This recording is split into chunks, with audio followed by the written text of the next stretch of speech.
तो नमस्कार भ्राताश्री और नारीश्री, आप सभी का इस वीडियो में बहुत-बहुत ज़्यादा स्वागत है। और आज की वीडियो में हम बात करने वाले हैं सीआरपी टेस्ट के बारे में कि जो सीआरपी टेस्ट है वो क्यों किया जाता है, किस लिए किया जाता है और कौन करता है, और हमारी बॉडी में ऐसा तो क्या होता है कि सीआरपी टेस्ट करने की ज़रूरत पड़ती है, और उस सीआरपी टेस्ट को किस तरीके से किया जाता है लेबोरेटरी के अंदर। जो सीआरपी टेस्ट है उसका नाम है सीआरपी। सीआरपी का फुल फॉर्म क्या होता है? सीआरपी का फुल फॉर्म होता है सी रिएक्टिव प्रोटीन। यानी कि ये एक प्रोटीन होता है और ये प्रोटीन जो है वो हमारे लीवर में बनता है। हमारा लीवर इस प्रोटीन को तब बनाता है जब इन्फ्लामेशन की प्रक्रिया होती है। अब इन्फ्लामेशन क्या होता है मैं आपको समझाता हूँ। जब भी आपके शरीर में कोई हल्की सी इंजरी या इन्फेक्शन होता है, कि जैसे कि इंजरी होना यानी कि कोई छोटी सी चोट लग गई, आपको खून निकल रहा है कहीं पे किसी जगह पे, या फिर आपको कोई इन्फेक्शन हो गया जो कोई बॉडी के अंदर है, तो आपकी बॉडी जो है इन्फ्लामेशन की प्रक्रिया शुरू करती है। अब इन्फ्लामेशन क्या होता है कि जो भी इंजरी और इन्फेक्शन हुआ है उसके सामने प्रतिक्रिया दर्शाना। यानी कि जो डॉक्टर्स हैं और जो भी अलग-अलग तरीके की दवाई देने वाले लोग हैं, वो तो हमारी बॉडी को बाहर से ठीक करते ही हैं, लेकिन हमारी बॉडी भी खुद अपने आप को ठीक करने की एक प्रक्रिया करती है। जैसे कि उसको पता चला कि यहाँ पे कोई इन्फेक्शन हुआ है या कोई इंजरी हुई है, तो वो अपने आप को ठीक करने के लिए इन्फ्लामेशन की प्रक्रिया शुरू करती है। अब इन्फ्लामेशन की प्रक्रिया में क्या होता है, जब इन्फ्लामेशन होता है तो हमारे लिवर को पता चलता है कि इन्फ्लामेशन हुआ है, तो हमारा लिवर उस इन्फ्लामेशन की प्रक्रिया में भाग लेता है। हमारे शरीर के जो सारे ऑर्गन्स होते हैं वो हर एक इस तरीके की जो रोग प्रतिकारक शक्ति है उसमें भाग लेते हैं। तो जब लिवर इसमें भाग लेता है तो लिवर क्या करता है, वो सी रिएक्टिव प्रोटीन बनाना शुरू करता है और उसे जो है हमारे ब्लड में, हमारे खून में मिक्स कर देता है।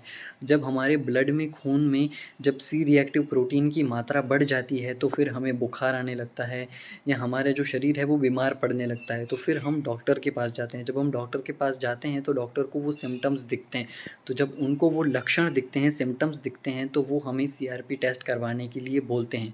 अब सीआरपी जो है हमारे बॉडी में नॉर्मली कितना मौजूद होता है, तो 0.3 मिलीग्राम पर डेसीलीटर से लेके 1 मिलीग्राम डेसीलीटर जितना तो जो है सीआरपी हमारे ब्लड में रहता ही है हमेशा। इतना प्रोटीन तो जो है वो हमेशा होता है, क्योंकि थोड़ा बहुत इन्फेक्शन और इंजरी जैसे कि धूल-मिट्टी में भी वगैरह थोड़ा बहुत तो होता ही है। तो इतना नॉर्मल तो रहता ही है, क्योंकि इतना जो है इंसान सह सकता है, उसको आदत होती है। फिर 1 से लेके 10 तक की जो रेंज होती है मिलीग्राम डीएल की, वो भी एक तरीके से उतनी ज़्यादा रिस्की नहीं बोली जाती। हालाँकि वहाँ पर आपको दवाई लेने की ज़रूरत है, क्योंकि आप बीमार पड़ जाएँगे उतने में। और अगर रेंज उसके बीच में आती है सी रिएक्टिव प्रोटीन की, तो आप दवाइयाँ लेके ठीक हो जाते हैं। लेकिन 10 के ऊपर जब चली जाती है तो फिर वो जानलेवा बीमारियों के खतरे पैदा कर देती है आपके लिए। तो अब जो सी रिएक्टिव प्रोटीन है वो किस तरीके से मतलब हमारी बॉडी में जाता है, ये तो आपने समझ लिया कि जो हमारा लीवर है उसे बनाता है और हमारे ब्लड में डाल देता है। तो जब ब्लड में उसकी मात्रा बढ़ जाती है तो हमें पता चलता है कि हमें कौन-सी बीमारी है। तो अब सीआरपी टेस्ट जो है लेबोरेटरी में किस तरीके से किया जाता है वो मैं आपको बताता हूँ। तो जब आप लेबोरेटरी में जाते हैं, तो जैसे कि लेबोरेटरी में किसी ने सीआरपी टेस्ट के लिए लिख दिया, तो आपको क्या करना है, आपको उस पेशेंट का ब्लड लेना है। अब ब्लड जब आप कलेक्ट कर लेंगे तो उसको प्लेन ट्यूब में कलेक्ट करिएगा, क्योंकि फिर उसको आपको जो है सेंट्रीफ्यूज़ करना पड़ेगा। सेंट्रीफ्यूज़ जब आप उसको करेंगे तो फिर सीरम बनेगा। अब सीरम, प्लाज़्मा, इसके ऊपर भी मैंने वीडियो बनाऊँगा, तो उसको देख लेना ताकि आपको पता चल जाए कि सीरम और प्लाज़्मा क्या होता है। और अगर आपको पता है ऑलरेडी तो आपको पता ही होगा कि सीरम बन जाता है, तो फिर उस सीरम को आपको निकाल लेना है पाइपेट की मदद से या पिपेट की मदद से। और फिर जो है रिएजेंट बॉटल्स सीआरपी किट की आती हैं। सीआरपी की पूरी एक बॉक्स की किट आती है जिसमें 2 रिएजेंट्स होते हैं, जिसमें पहला रिएजेंट जो है वो आपको 400 माइक्रोलीटर लेना है, फिर दूसरा रिएजेंट जो है वो आपको 100 माइक्रोलीटर लेना है। हालाँकि लेबोरेटरी कौन-सी एरिया में है और अलग-अलग लेबोरेटरी के हिसाब से ये मात्राएँ कम ज़्यादा हो सकती हैं। वो आपको लेबोरेटरी में जब आप टेस्ट करेंगे तो वैसे भी मात्राएँ दे दी जाती हैं। और उसके अंदर जो है फिर आप 50 माइक्रोलीटर अपना सीरम ऐड कर सकते हैं। ये भी वेरी करता है थोड़ा बहुत जगहों पे अलग-अलग लेबोरेटरीज़ में।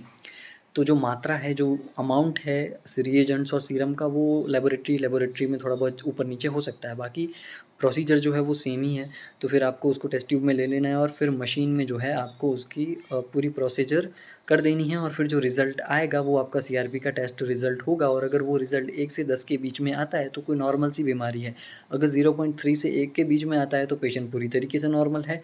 और जो 1 से 10 के बीच में अगर आता है तो कुछ ना कुछ बीमारियाँ ज़रूर होंगी, और वो फिर जो है रिपोर्ट आपको डॉक्टर को दे देना है और फिर वो आगे की प्रोसीजर करेंगे। सीआरपी टेस्ट से हमें ये नहीं पता चलता कि पेशेंट को क्या हुआ है, लेकिन हमें ये ज़रूर पता चल जाता है कि कुछ हुआ है।